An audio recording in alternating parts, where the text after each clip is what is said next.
Hello students, welcome to सक्षम academy online education. आज मैं बीकॉम सेमेस्टर 4 गुजरात यूनिवर्सिटी के बच्चों के लिए और अदर यूनिवर्सिटीज़ में भी ये चैप्टर अलग अलग सेमेस्टर में इंक्लूडेड है, जिस चैप्टर का नाम है यूनिट कॉस्टिंग। तो आज मैं यूनिट कॉस्टिंग नाम का एक चैप्टर है जो मैं करवाने वाला हूँ। ठीक है, यूनिट कॉस्टिंग का वैसे टेक्स्ट बुक में पूरा ओरिजिनल फॉर्मेट दिया हुआ है, पर मैंने एक रेडी फॉर्मेट रखा है टू सॉल्व दिस सम, और to solve this sum you have to follow this format only. ठीक है, इतना फॉर्मेट सफिशेंट है to follow this sum and to solve this sum. तो if you want to take a screenshot, तो सबसे पहले ये स्क्रीनशॉट ले लीजिए फॉर्मेट का। ये ब्लैंक स्क्रीनशॉट है, थोड़ा इजी रहेगा जब आप रीड कर रहे हो खुद के लिए याद रखने के लिए। ठीक है, तो इट्स अ फिक्स्ड फॉर्मेट जो मैंने यहाँ पे लिखा हुआ है, that applied to every sum. मैं फॉर्मेट रिफ़र करने से पहले आपको थोड़ा बहुत समझाना चाहता हूँ। यूनिट कॉस्टिंग चैप्टर फॉलो कौन करता है, मतलब कौन यूनिट कॉस्टिंग यूज़ करता है? तो जो पर यूनिट मेज़रमेंट करता है। जैसे मान लीजिए अगर आप मोबाइल बेच रहे हो तो मोबाइल पर यूनिट ही होता है, पर मोबाइल ही होता है। ठीक है, तो वो लोग यूनिट कॉस्टिंग यूज़ करते हैं। सपोज़ आप मान लीजिए फ़ैन बेच रहे हैं, तो फ़ैन भी एक ही यूनिट के हिसाब से बिकेगा। अगर आप जाके रेट पूछते हो कि भाई साहब फ़ैन का रेट क्या है, तो वो पूरे शोरूम का रेट नहीं बताता है, सिर्फ एक फ़ैन का ही बताता है। तो जो भी पर यूनिट चीज़ें बेची जाती है, they follow this method of costing, that is called unit costing. अब यूनिट कॉस्टिंग में आपको क्या करना है वो मैं समझा देता हूँ। आपको दो कॉस्ट शीट प्रिपेयर करनी है। एक है करंट ईयर की, जो मैंने यहाँ पे 2008 लिखा है। क्यों 2008 लिखा है मैं समझाता हूँ, क्योंकि हमने सम नंबर 19 सेलेक्ट किया है, उसमें दो ईयर दिए हुए 2008 और 2009। ये ईयर कुछ भी हो सकते हैं, 19 और 20 भी हो सकते हैं, 21 और 22 भी हो सकते हैं। तो दो बार आपको कॉस्ट शीट प्रिपेयर करनी है। एक करंट ईयर की, जैसे इस सम में करंट ईयर है 2008, और करंट ईयर के बेस पे नेक्स्ट ईयर की, जैसे इस सम में है 2009। जो नेक्स्ट ईयर की कॉस्ट शीट है उसको टेंडर कॉस्ट शीट भी कहा जाता है। उसको क्या कहा जाता है? टेंडर कॉस्ट शीट भी कहा जाता है। Being the first video of this chapter, मैं फॉर्मेट रिफ़र करवा रहा हूँ। मैं जब इसका नेक्स्ट वीडियो अपलोड करूँगा तब ये फॉर्मेट में वापस से नहीं समझाऊंगा, डायरेक्टली सम सॉल्व करवाऊँगा। ठीक है, but being the first video ये मैं फॉर्मेट समझा रहा हूँ। देखो, फॉर्मेट स्टार्ट होता है मटेरियल से, मटेरियल के बाद आता है वेजेस, और उसके बाद आता है डायरेक्ट एक्सपेंस।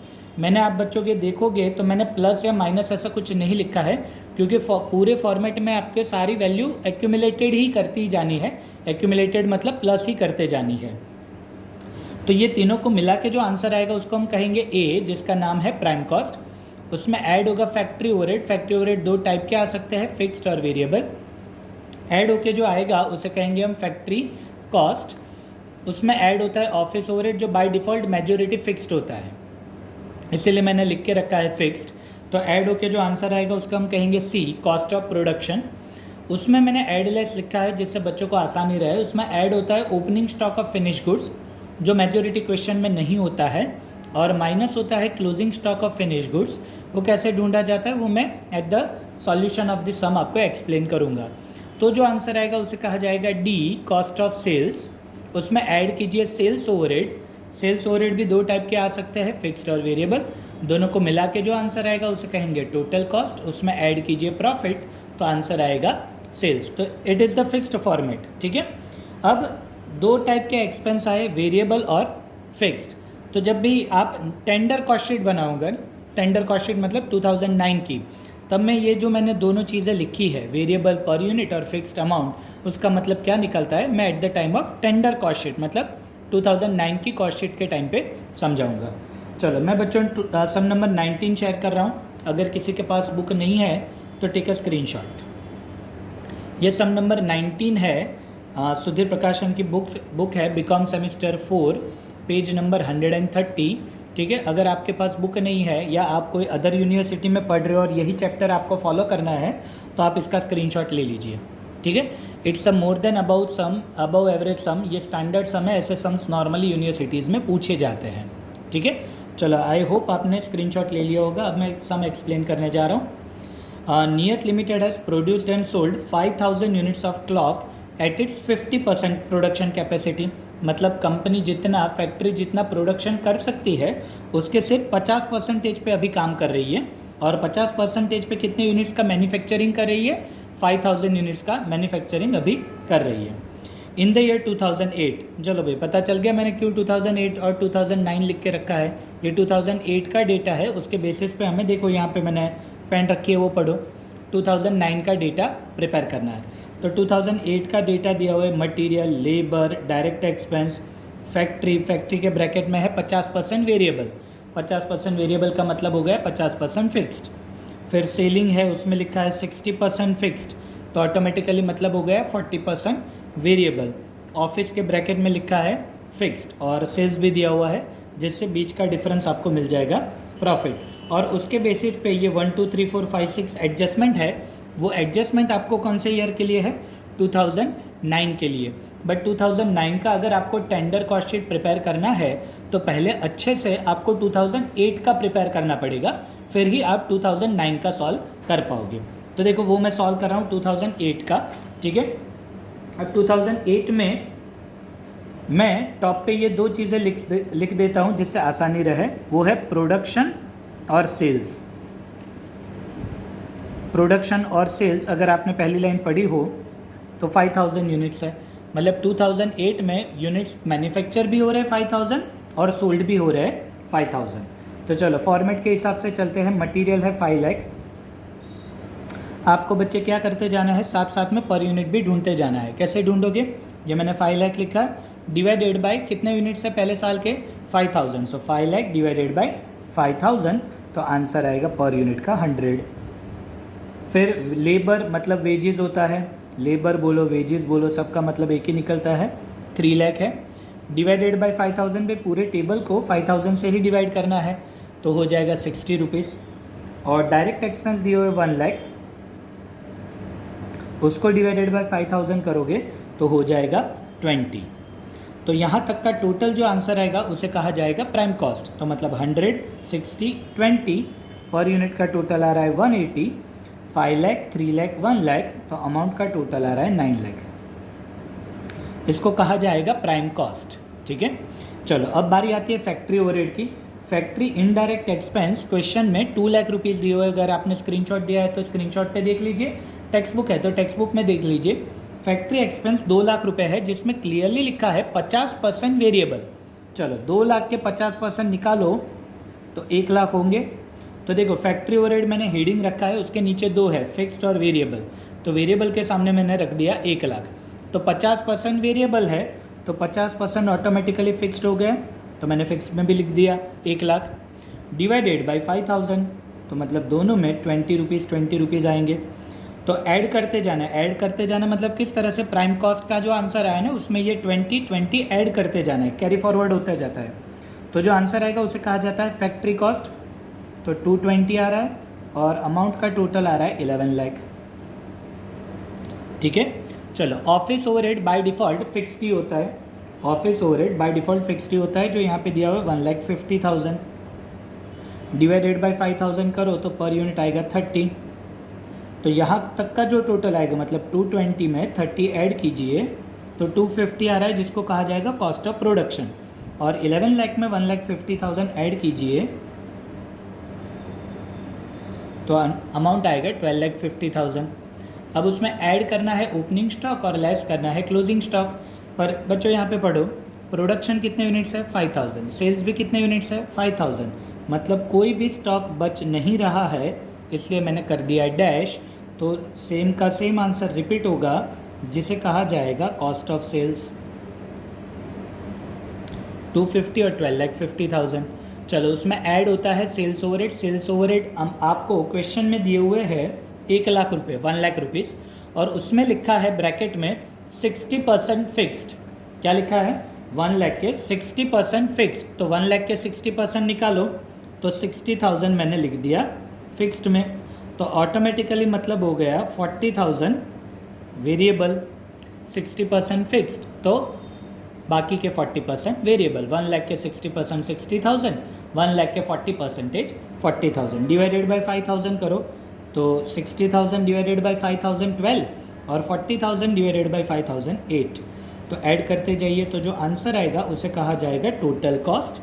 तो 250 प्लस 12 प्लस 8 270 और 1250 प्लस 60 प्लस 40 13,50,000। ये जो आंसर आया वो आपकी टोटल कॉस्ट है, मतलब 5000 यूनिट बनाने में आपको इतनी लागत लगेगी, आपको इतना कॉस्ट लगेगा, टोटल कॉस्ट 1250। अब आपको सेल्स दिया हुआ है 16,20,000, सेल्स 16,20,000। अब उसको अगर पर यूनिट ढूंढना है तो आप क्या करोगे, 16,20,000 डिवाइडेड बाई 5000, तो आंसर आएगा 324। तो बीच में जो बचा ना ये 54, ये हो गया आपका प्रॉफिट।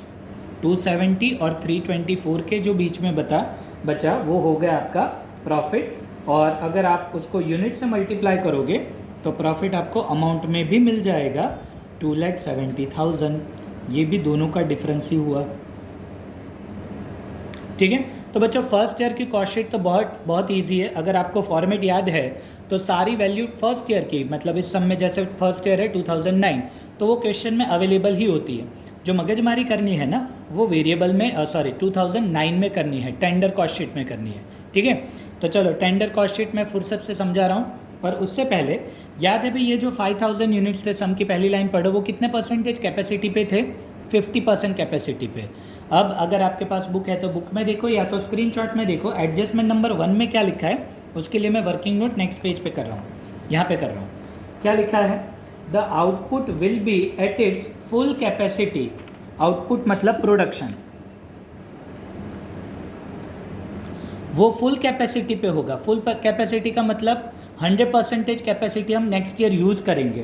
तो बताओ बच्चों 50% पे हम कितने यूनिट्स अभी बना रहे थे, 5000 यूनिट्स मैन्युफैक्चर कर रहे थे। नेक्स्ट ईयर हमारी कैपेसिटी हो जाएगी 100%, तो 50% पे 5000 यूनिट मैन्युफैक्चर हो रहे थे, तो 100% पे कितने यूनिट्स आप प्रिपेयर करोगे, प्रोडक्शन करोगे, 10,000 यूनिट्स। पर बच्चों ज़रूरी नहीं है ना कि 10,000 यूनिट्स आपने मैन्युफैक्चर किए तो सारे सोल्ड आउट ही हो जाए, तो इस सब में सारे सोल्ड आउट नहीं हो रहे। नेक्स्ट लाइन पढ़ो, क्या लिखा है, 80% of the output will be sold out. 80% of the output मतलब आपने मैन्युफैक्चर किए हैं 10,000, उसके सिर्फ 80% ही सोल्ड आउट होंगे। मतलब कितने यूनिट सोल्ड आउट होंगे, 8,000 यूनिट्स ही सोल्ड आउट होंगे। तो मतलब क्या हुआ, आपने मैन्युफैक्चर किए 10,000, सोल्ड आउट हुए 8,000, तो कितने नहीं सोल्ड आउट हुए, 2,000। उस 2,000 यूनिट्स को क्लोजिंग स्टॉक कहा जाता है। तो मैन्युफैक्चर हुए 10,000, सोल्ड आउट हुए 8,000, तो अनसोल्ड हुआ 2,000। ठीक है, तो देखो मैं यहाँ पे वापस से टॉप पे प्रोडक्शन और सेल्स लिख रहा हूँ। प्रोडक्शन लिखूँगा मैं 10,000 और सेल्स लिखूँगा मैं 8,000। जो मैंने वर्किंग नोट से ढूंढा वो प्रोडक्शन मैंने लिख दिया टॉप पे 10,000 और सेल्स मैंने लिख दिया 8,000। चलो अब मैं समझाने जा रहा हूँ ये मैंने क्या लिखा है। बस भाई यही गुरु मंत्र है पूरे चैप्टर का, जो मैं सर्कल कर रहा हूँ। अगर वो गुरु मंत्र समझ में आ गया है ना तो पूरा चैप्टर समझ में आ जाएगा, क्योंकि फॉर्मेट तो चेंज नहीं हो रहा है, सारे सम में फॉर्मेट तो सेम ही रहने वाला है। मैं 2-3 सम के वीडियो अपलोड करूँगा, you will get the idea. पर कब आइडिया आएगा, जब ये कंसेप्ट आपको समझ में आए जो मैंने सर्कल किया है, और इसीलिए मैंने टॉप पे लिखा है। ठीक है, चलो क्या लिखा है मैंने, वेरिएबल डैश करके क्या लिखा है, पर यूनिट। पी यू मतलब पी डॉट यू डॉट मतलब पर यूनिट, वेरिएबल मतलब पर यूनिट, फिक्स्ड मतलब अमाउंट। वेरिएबल मतलब पर यूनिट, फिक्स्ड मतलब अमाउंट। ठीक है, तो पर यूनिट ये कॉलम दिखाई दे रहा है और अमाउंट ये कॉलम दिखाई दे रहा है। मतलब क्या है, जब भी कोई एक्सपेंस वेरिएबल हो ना तो कौन से कॉलम को 2008 का देखने का, पर यूनिट। देखो 2009 की पूरी टेंडर कॉस्ट शीट आपको भरनी है, पर किसके बेसिस पे भरनी है, 2008 के बेस पे भरनी है। तो 2008 के आपके पास 2 कॉलम है, पर यूनिट और अमाउंट। ठीक है, तो पर यूनिट कौन से एक्सपेंस में देखने का, तो जब भी वेरिएबल वर्ड आए तब पर यूनिट वाला कॉलम देखने का, ये वाला। और जब भी फिक्स्ड आए ना तब अमाउंट देखने का। जैसे मैं बताता हूँ, फैक्ट्री में देखो फिक्स्ड और वेरिएबल दिखाई दे रहा है आपको, तो जब मैं फिक्स करूँगा ना तब ये 1 लाख देखूँगा, फिक्स मतलब अमाउंट। और जब मैं ये वेरिएबल देखूँगा ना, कोई एडजस्टमेंट सॉल्व करूँगा ना, तो ये मैं पर यूनिट वाला कॉलम देखूँगा। तो फिक्स मतलब अमाउंट कॉलम, वेरिएबल मतलब पर यूनिट कॉलम। आप बोलोगे सर प्राइम कॉस्ट तक तो कुछ लिखा ही नहीं है कि फिक्स्ड है या वेरिएबल है। तो बच्चों याद रखना, सारे डायरेक्ट एक्सपेंस वेरिएबल ही होते हैं। मतलब प्राइम कॉस्ट तक सारे एक्सपेंस वेरिएबल ही कहे जाते हैं। ठीक है, क्योंकि वर्ड डायरेक्ट आया। तो प्राइम कॉस्ट तक सारे expense variable, there is no second thought about it. ठीक है, अब आपको क्या करना है, एडजस्टमेंट के हिसाब से कॉस्ट शीट नहीं बनानी है, हमारा फॉर्मेट फिक्स्ड है। तो ये पहला एक्सपेंस मेरा क्या आया, मटेरियल, तो देखने का मटेरियल का कोई एडजस्टमेंट है, तो भाई हाँ है। थर्ड नंबर का एडजस्टमेंट पढ़ो क्या लिखा है, material and wages per unit will be increased by 20 and 10% respectively. Material कितना बढ़ रहा है 20%, वेजेस कितना बढ़ रहा है 10%। अब मैं किस में बढ़ाऊँ, 100 रुपीज़ में बढ़ाऊँ या 5 लाख में बढ़ाऊँ?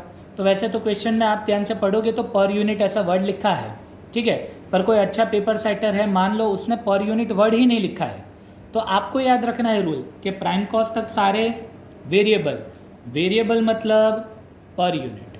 तो मुझे जो 20% बढ़ाने हैं वो पर यूनिट में बढ़ाने हैं। तो लास्ट ईयर पर यूनिट कितने थे 100, उसमें 20% बढ़ रहे हैं, मटेरियल में 120 और वेजेस में 10% बढ़ रहे हैं, मतलब 60 रुपीज़ पर यूनिट था, तो अब हो जाएगा 66, 10% बढ़ रहे हैं, दोनों में 20 नहीं है, वेजेस में 10% है।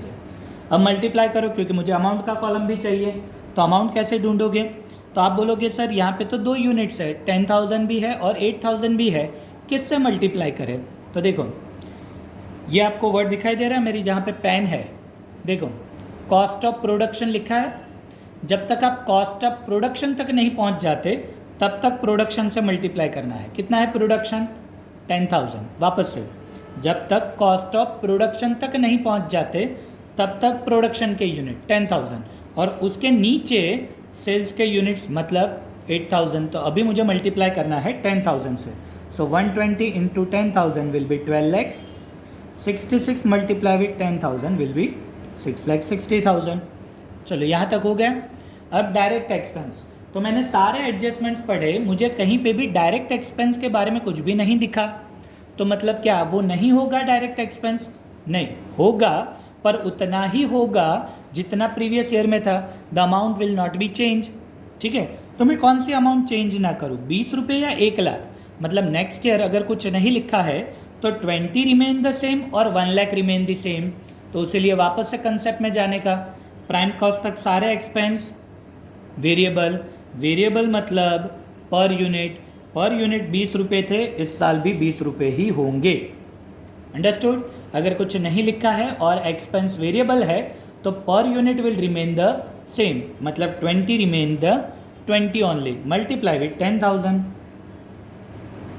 2 लाख।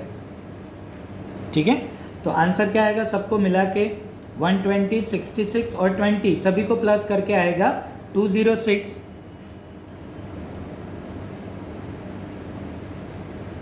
और अमाउंट आएगी 20,60,000 सबको ऐड करके। ठीक है, चलो अब बारी आ रही है फैक्ट्री ओवरहेड की। फैक्ट्री ओवरहेड में 2 टाइप है, फिक्स्ड और वेरिएबल। तो मैं पहले चेक करता हूँ फिक्स फैक्ट्री के बारे में कुछ एडजस्टमेंट में लिखा है, तो लिखा है एडजस्टमेंट नंबर 4 पढ़िए।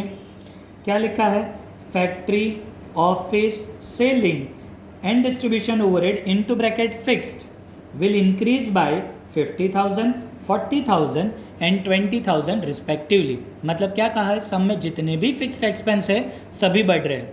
अभी तो अपने बात फैक्ट्री की कर रहे हैं, तो फैक्ट्री फिक्स, ये जो फैक्ट्री फिक्स्ड है वो 50,000 बढ़ रहे हैं, तो फिक्स बढ़ रहे हैं। फिक्स मतलब कौन सा कॉलम देखने का, यहाँ पे वापस से चले जाओ अपने गुरु मंत्र पे। फिक्स मतलब अमाउंट में बढ़ाने का, तो अमाउंट लास्ट ईयर थी 1 लाख, उसमें 50,000 बढ़ा दीजिए तो आ जाएगा 1,50,000 डिवाइडेड बाई 10,000, तो पर यूनिट आएगा 15। ठीक है, चलो अब वेरिएबल के बारे में लिखा है, तो मैंने सारे एडजस्टमेंट पढ़ लिए। वेरिएबल फैक्ट्री के बारे में कुछ भी नहीं लिखा है, तो मैंने अभी बताया कुछ नहीं लिखा है, उसका मतलब ये नहीं निकलता है कि एक्सपेंस नहीं होगा, होगा पर कितना होगा, जितना प्रीवियस ईयर में था। तो कौन से प्रीवियस ईयर की वैल्यू देखने की, 20 रुपये या 1 लाख?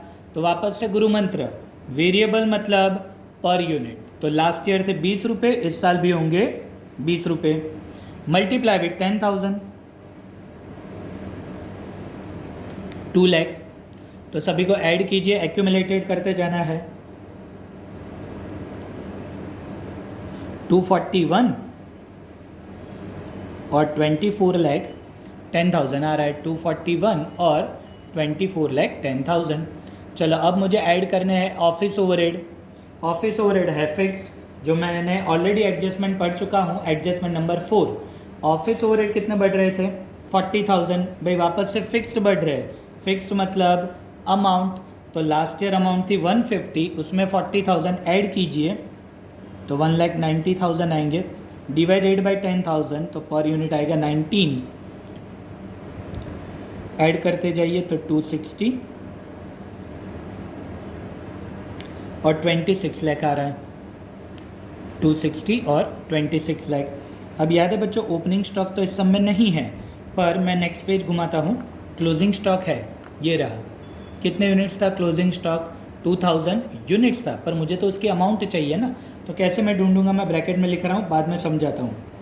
2000 यूनिट्स थे, मल्टीप्लाई विथ 260, कहाँ से अब ये 260, ये जो आया ना कॉस्ट ऑफ प्रोडक्शन, सभी सब में यही फंडा है, यही फॉर्मूला है, यही रूल है, तो याद रह जाएगा। ये पहला सम है तो समझ लीजिए, क्लोजिंग स्टॉक के यूनिट्स है 2000, ये जो मल्टीप्लाई किया वो कॉस्ट ऑफ प्रोडक्शन का जो पर यूनिट आया था ना आपका 260 रुपीज़, उससे मल्टीप्लाई करना था, तो 2000 इंटू 260 5,20,000। 2000 यूनिट्स पीछे वर्किंग से आए, ये रहे 2000, 260 पर यूनिट ये यहाँ से आए। और याद रखना ओपनिंग क्लोजिंग स्टॉक के पर यूनिट नहीं होते, वो मैंने डैश कर दिया। तो 260 का तो एज इट इज़ रिपीट होगा, 260 आगे से कैरी फॉरवर्ड होगा, पर ये क्लोजिंग स्टॉक माइनस करना है। इनफैक्ट पूरे टेबल में ये एक ही वैल्यू माइनस हो रही है, तो 26 लाख में से 5,20,000 माइनस कीजिए तो 20,80,000 आ रहा है, 20,80,000। ठीक है, अब बच्चों आप बाजू वाले से भी पूछ सकते हो कि यहाँ तक का सम सही है या नहीं। बाकी एक चाबी और भी है जो मैं सिखा रहा हूँ, ये 20,80,000 डिवाइडेड बाई 260 कीजिए, 20,80,000 डिवाइडेड बाई 260। अगर आपके कैलसी पे ये यूनिट्स आ रहे हैं ना 8,000 सोल्ड के यूनिट्स, मतलब यहाँ तक का पूरा सम आपका सही है।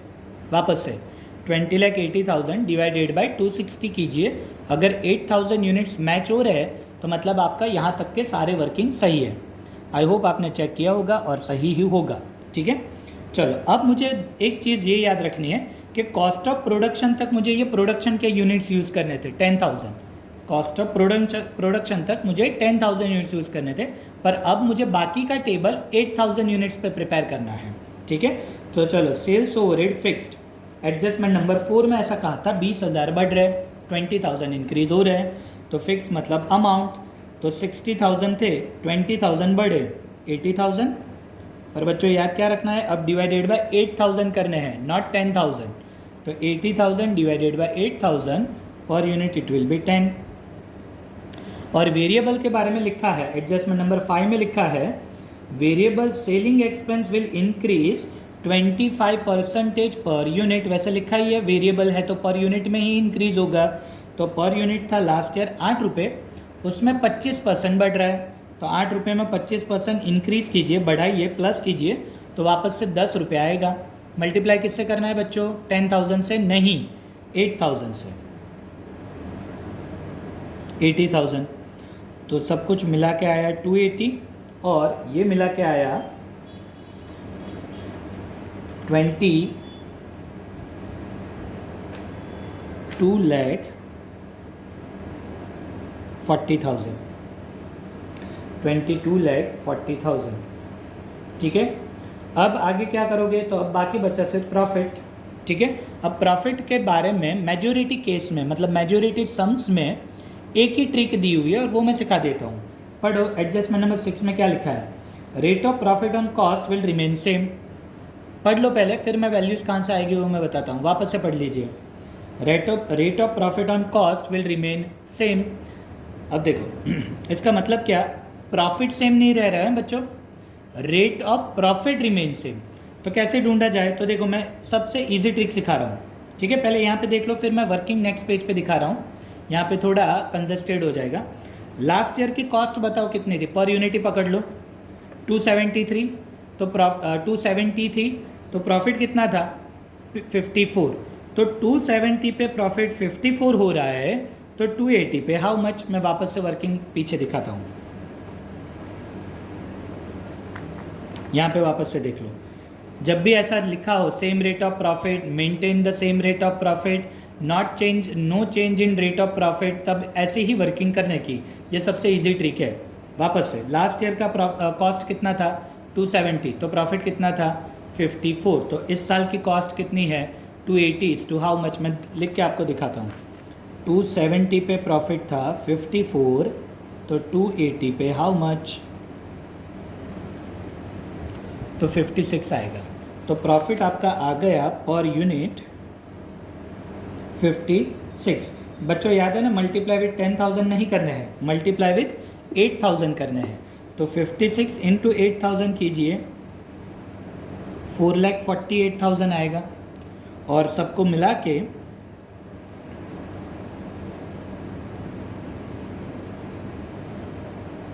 336 और 26,88,000 आपका सेल्स आएगा। अगर इस तरह से सम किया है you will get 14 out of 14। ठीक है, चलो पहले इसका स्क्रीनशॉट ले लीजिए, फिर मैं नेक्स्ट पेज घुमा रहा हूँ। ये सम नंबर 19 है यूनिट कॉस्टिंग का, और नेक्स्ट पेज घुमा रहा हूँ मैं वर्किंग नोट के लिए। वर्किंग नोट वैसे ये वाली ज़रूरी नहीं है, ये आपके रेफरेंस के लिए है। ठीक है, तो ये मैंने पहला सम करवाया, नेक्स्ट लेक्चर में एक और सम मैं अपलोड करूँगा। ठीक है, तब तक इस वीडियो को समझिए। सम में कोई अगर डाउट्स है कि सर आपने किस तरह से कौन सा वर्किंग किया है, तो आप कमेंट सेक्शन में लिख सकते हैं। ठीक है, और मैं as early as possible I will try to solve your doubts. तो नेक्स्ट वीडियो तक इस वीडियो को लाइक कीजिए, शेयर कीजिए, सब्सक्राइब कीजिए एंड टेक केयर।